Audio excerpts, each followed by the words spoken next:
Okay, so in this video, we're going to be talking about how to solve equations when you have a variable on both sides. Now, I've done videos on equations in the past. I've done videos on one-step, two-step, and multi-step equations. So make sure you check out those videos before you try problems like the ones we're about to do. I'll go ahead and link those videos in the description box below so that you have access to that content and so that you can view those videos before trying these here.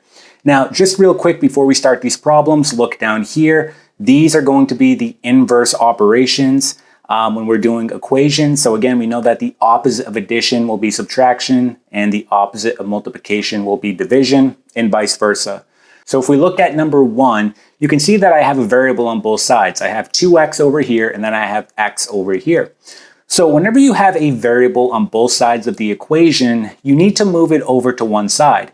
Now it doesn't matter what side you move it to, okay? You could decide to move those variables over to the right side or the left side. Now, typically, I move them over to the left-hand side.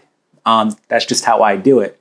If you move it over to the right-hand side, there's nothing wrong with that. I just typically don't do it that way unless the problem calls for it, or in other words, it makes sense to do it that way. So on number 1, I'm going to move this x over to the left-hand side. And how do I do that? Well, it's a positive x. Right? So the opposite of a positive x would be a minus x. So I'm going to minus x here. And again, I have to do this on both sides. If it's easier for you, go ahead and draw on the fence so you can see that you're balancing out this equation. You don't have to, but it could be a helpful tool to help you solve these problems, right? So I can see that it's balanced out. I'm going to go ahead and solve now. So I'm going to do 2x minus x, and I'm going to get x, okay, or 1x equal to, and now I just bring down the 1 and I'm done, right? This problem's complete. So this is all done. And again, you can plug it back in the check to make sure that you did it correct. And actually on this problem, why don't we just do it on number 1? That way we walk through it in case you're wondering how you would go ahead and check your answer. But on the other problems, we won't go ahead and do it. But on this one here, you would do 2 times, now here is x, it's going to be equal to 1. Equal to, here's another x, I'm going to plug in 1, and then plus 1. So you can see here 2 times 1 is 2, equal to 1 plus 1, that is also 2, that checks out, we're good. Okay, so that's your confirmation. Okay, so let's take a look at number 2. Now here I'm going to move the variable over to the left-hand side. So this is a positive x, I'm going to subtract x right here, and here. And what do we get? Well, it will cancel out right here. And also, look right here, x minus x, that's 0, right? It cancels itself out. And what are you left with? You're left with negative 4 equal to negative 6. Now, that is a false statement. And our variable dropped out. So what does that mean? Well, that means that this problem here has no solution. No solution here. There is no solution to this equation. All right, so this one here is done. There is no solution to it, okay?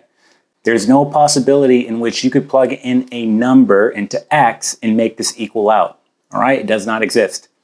Okay, let's try another problem. So here's the next problem. Now, again, no big deal. You have fractions here. And so what I recommend that you do is always take the path of least resistance. Some students are going to be tempted to take this whole term right here, x over 4, and move it over to the left-hand side. Now, if you do that, what happens? It's x over 2, and if I move this over, it becomes minus x over 4 equal to 1. And now from here, you're going to have to combine these fractions. You're going to have to get a common denominator. You're going to have to multiply this one by 2, right, on both the bottom and the top. It's a lot of work, and you want to try to avoid that if you can. So going back to the very beginning, what could we do instead? Well, look at your denominators on your fractions. I have a 2 and a 4. Well, if I multiply this entire equation by 4, what will happen? So for example, if I multiply all of my terms by 4, what ends up happening with my fractions? And remember, I can do this because I'm balancing out the equation, right? I'm not actually changing anything, I'm just manipulating it, right? And so if I do that with all of my terms, what happens here? It's 4x divided by 2. That will give you 2x equal to 4x divided by 4. Well, the 4's cancel, you're left with x. And then 1 times 4 will give you 4. So plus 4. So you can see here I have no more fractions. And now all I have to do is move this variable over. So minus x, right? I want to do the opposite operation.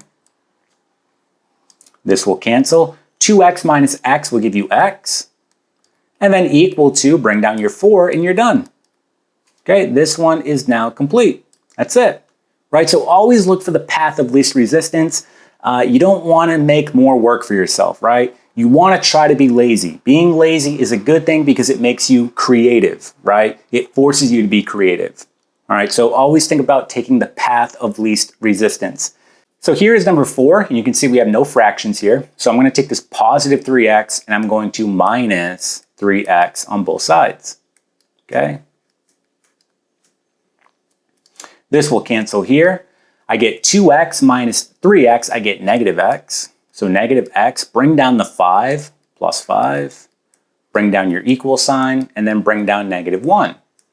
Okay, what do we do from here? Well, here's my positive 5. Let's do the opposite, minus 5.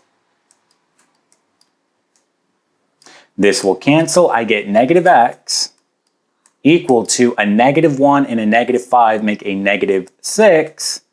And I have one more step here. I have to get rid of this negative. Okay, so if you're having trouble, visualizing that, what's really going on, it's negative 1 times x. That's what's actually going on there, right? All equal to negative 6. So if I want to get rid of this negative 1, it's multiplication. I have to divide by a negative 1, okay? So divide by a negative 1, it cancels here. When I divide two negatives, right, I get a positive. So x will be equal to 6. That will be my final answer here, okay? Now, a simple little trick you can use when you get to this point right here and you are left with a negative variable, all you have to remember is it's going to change the signs on the other side of the equation. So if you have a negative x equal to negative 6, the end result is going to be x is equal to positive 6. Okay? It just changes the signs. Right? So you can just keep that in mind as you do these problems and if you ever come across another scenario like that, which you probably will. Okay, let's try another problem. So here's our last problem, and this one, again, it looks complex, it looks complicated because of all of these fractions, but remember what we did in the previous problem. If you have fractions, look for the path of least resistance. Don't try to start getting common denominators, right? Maybe you can get rid of those fractions. And I'm looking at my denominators here. I have 4, I have 8, I have 2, and I have 8. Okay, so if I were to just multiply all of my terms by 8, what happens? So multiply this by 8, this by 8, this by 8, and this by 8. Well, all my fractions are going to cancel out when I do that. I get 8x divided by 4. Okay, that's going to give me 2x. The 8's here will cancel. I'm left with negative 3. Here I get 8 times 1, which is 8, and then divided by 2. That will give me 4. And then here I get 8x all over 8. Well, the 8's will cancel, right? And I'm left with x, and in particular, a negative x, right? So negative x. Okay, so now it's just like the other problems we were doing. Let's move the variable over to one side. So I'm going to add x here. Again, I'm going to move it over to the left-hand side. All right, this will cancel. Here I get 2x plus x. That will give me 3x. Bring down negative 3. Equal to, and here we get 4. Okay, so a few more steps here and then we're done. Here I have to add 3, so I'm going to add 3, add 3. This will cancel. Here I get 3x equal to 7, 4 plus 3, right? And then my last step, I'm going to divide by 3. This will cancel. I get x is equal to 7 all over 3. And that there is going to be my final answer, okay? So that is solving equations with variables on both sides. I hope that you found the video helpful. I hope that you were able to take something away from this and you were able to gain something from this. So as always, if you found the video helpful, please go ahead and give it a thumbs up. And also make sure you subscribe so you get more math videos in the future. And I'll see you in the next one.